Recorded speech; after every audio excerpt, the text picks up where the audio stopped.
From 1967 onwards, the industrial degeneration in the state also started. You would remember, those of you who have studied the history of this period would remember that West Bengal was sort of the industrial hub of India at that time. The deposits of coal and a lot of iron ore were largely in West Bengal, and because the British had started their rule of India from Kolkata, at that time it was Calcutta, and they had the advantage of a riverine port at Calcutta, and because of a large number of advantages, infrastructural advantages, the whole of this belt from Calcutta right up to the border of West Bengal and Bihar, in a place called Barakar, it was dotted with industries. Only yesterday or day before yesterday, I got a message over WhatsApp from a gentleman called Adit Jain. He heads an outfit called IMA India.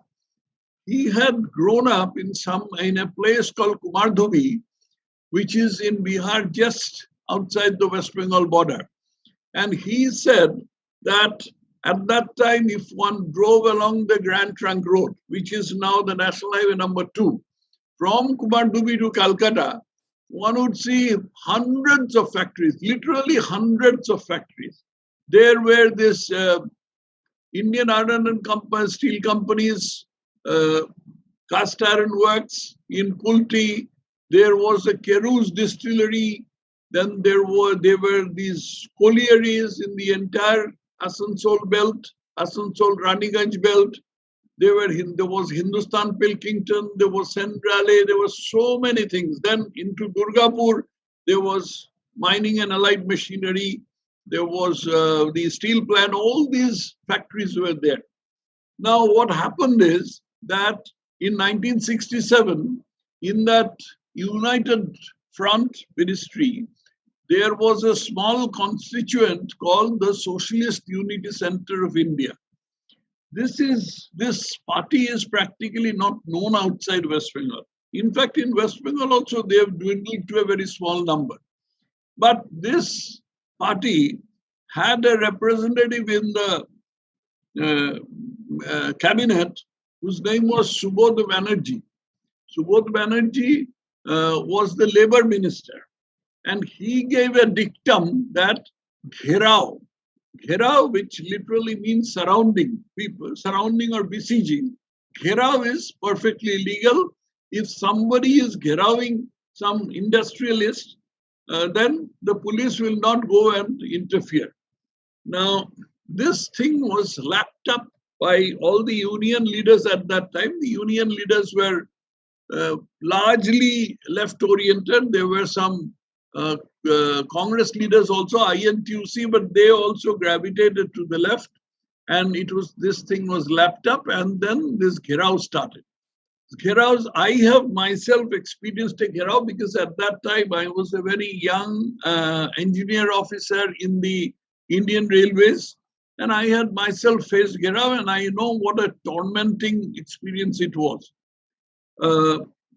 You would be surrounded by about say 50 to 100 people inside your office or outside in the hot sun or in pouring rain, who would be shouting slogans and yelling obscenities at you. And you had to keep your head, because if you didn't, then you would be manhandled, you could be killed also. This message that I got from this Adit Jain a few days back, it said that when he was working in Durgapur steel plant, not as an employee of the steel plant, but as an employee of his father's company, which had been entrusted with some construction work in the steel plant, he was made to stand on a barrel in the hot sun of Durgapur, sometime in the height of summer, while some 100 people surrounded him and kept on shouting slogans and yelling horrible things about him. The person has said that I had no idea what my fault was, why these people are shouting at me. But that didn't matter. The point was that the labor minister had declared that Gherao was legal and therefore Gherao was going on. This started the flight of capital from West Bengal. This flight of capital, you must understand, was not something that was not desired by the leftists. They wanted wanted capital to fly. Why? Because if people are employed, people are happy with their jobs, people go to office or go to work or go to factories, come back, and then they spend time with their family, teaching something to their children and spending time with their wives, then who would go out and do processions and shout Laal Jhande ki Jai with the communists? So they wanted people to be unhappy. They wanted people to be unemployed. And this is what happened right through this period. Just to give you a few examples, Philips India ran away. Reckitt Coleman Benckiser ran away. Gaskin Williams later on closed. Jessup and Company closed. Byrne and Company closed. So many. The entire point was to make people unemployed so that they could swell the ranks of the processionists. Not only that, even for people who were not working in factories, say agricultural laborers or otherwise daily laborers in cities, teachers, the design of the leftists was to make them, was to keep them in discomfort, some kind of discomfort. Something, say for instance, at that time, milk was sometimes difficult to get. So just to get a card of milk, government milk supply was difficult. Similarly, getting a telephone was almost impossible. So for all these things, they were forced to come to the party office, not to the relevant government office, but the party office. Because the party office, the government office, relevant government office would not entertain anything without the say-so of the party. I'll give you one example.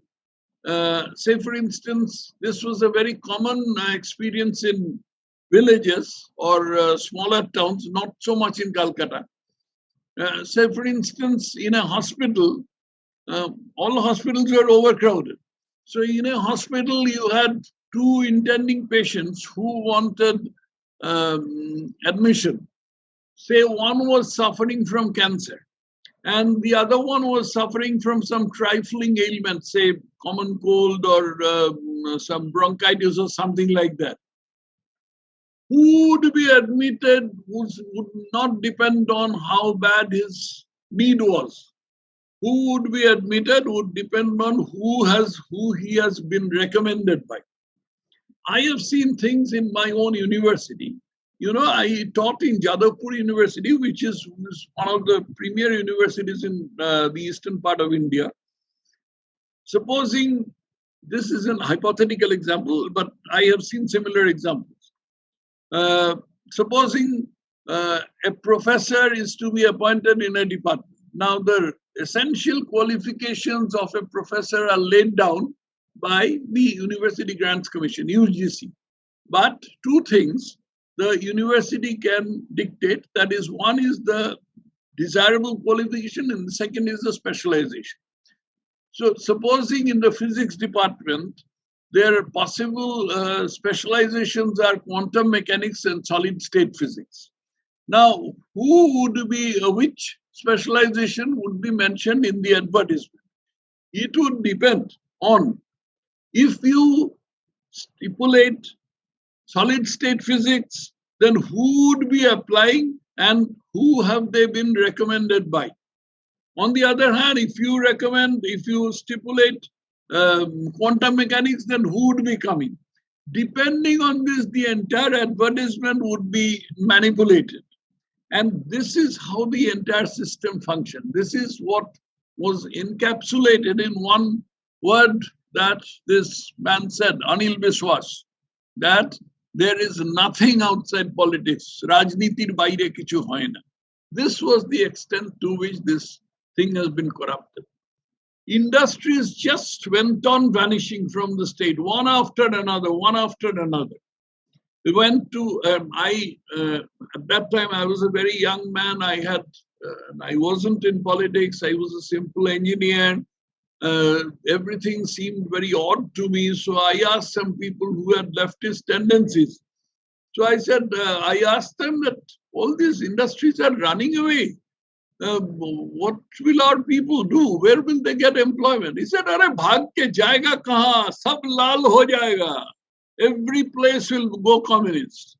So the industries were running away.